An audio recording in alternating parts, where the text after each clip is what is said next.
First game of our road trip out here in Midland, and we're joined by RoughRiders center fielder Jake Skole, who, like a lot of players in the team, had a nice day yesterday. That game for you guys, one of those days where everybody seems to contribute. That must make everybody feel good collectively with the confidence level the way yesterday's game goes. Yeah, it does. Just knowing that, we like to pass our at-bats off to the guy behind us, and I think right now everybody's pretty confident in the guy behind you and, believing that each and every one of us can get it done. It seems like when this team has high-scoring games, it's been because of the home run. Yesterday was also refreshing that you scored 7 runs, but you didn't hit a single home run. It was guys getting singles, doubles, triples in your case, and everybody really just moving that line right along. Yeah, we had, pretty much almost every guy in the lineup with a knock, and like I said, just passing it off, whether it's a hit or a walk, trusting that guy behind you to get the job done for the team. So that's just the way that they instill it in us with Woody and Hardy, and that's what we keep trying to do. Explain what is happening for you when you're going well versus when you're not going so well in general up there at the plate. How you feel, how your swing is, what you're seeing. I think it's just kind of staying relaxed and staying calm when I'm going well.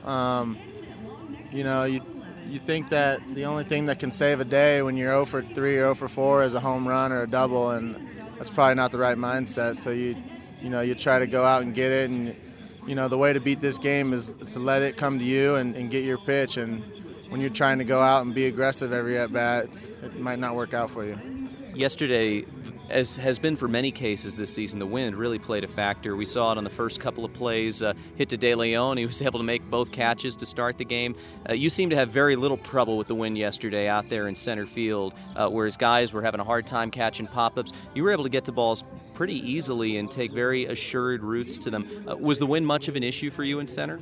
It's an issue, but I think we've gone over it so much and have played in so many games where I've seen how that wind will play, and it shoots a lot of things back towards left field and left center. So, I kind of leave my right fielder by himself over there and know that anything towards that right field gap will come back to me. And you just got to stay under control, stay calm when the ball goes up, and trust that you got the right read. With the way the first month of the season has gone, you must have felt like you've played under every sort of wind circumstance you could possibly play under. Yeah, we have. It's been swirling. Some games it's 2 different directions, early in the game and then late in the game. But like I said, I check the wind every first pitch of every inning, and try to hopefully we got the right read and trust our ability and stay calm and collected and go make a play. There was a game a couple weeks ago against San Antonio where you had a couple of errors in the game. Since then, it's been very flawless defense by you. Does an error sometimes maybe help refocus you? Is defense about focus when you're out there in center field? It really is. It's just like I'm sure every player will tell you, we hit and we hit and we hit and we hit and we take our ground balls, but the main focus from a position player is definitely on the hitting side.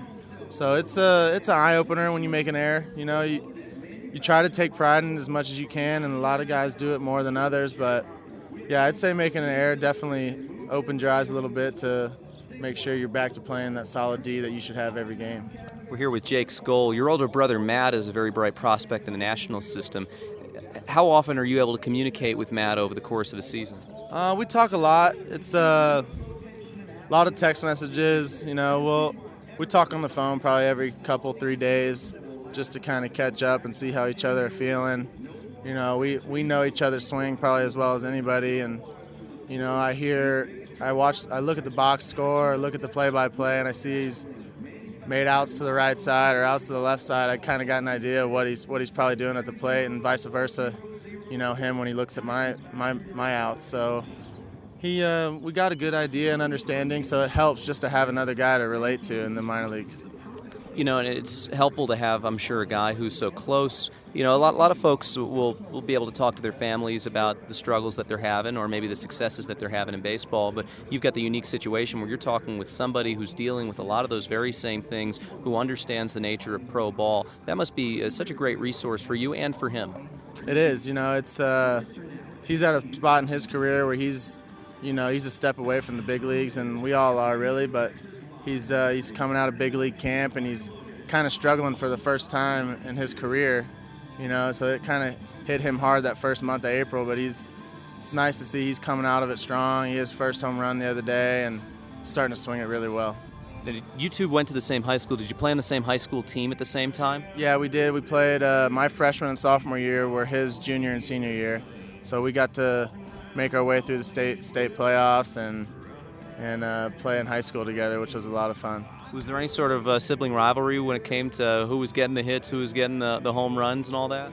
There was. I'd be lying if I said there wasn't. But, we played such a different role. Like, I always led off, and it seemed like he was driving me in every first inning in the 3-hole or 4-hole. And, it's the fact that we play so differently. He's a corner infielder and hits in the middle of the lineup, and I'm more of a speed guy that hits in the top or bottom half of the lineup. But it's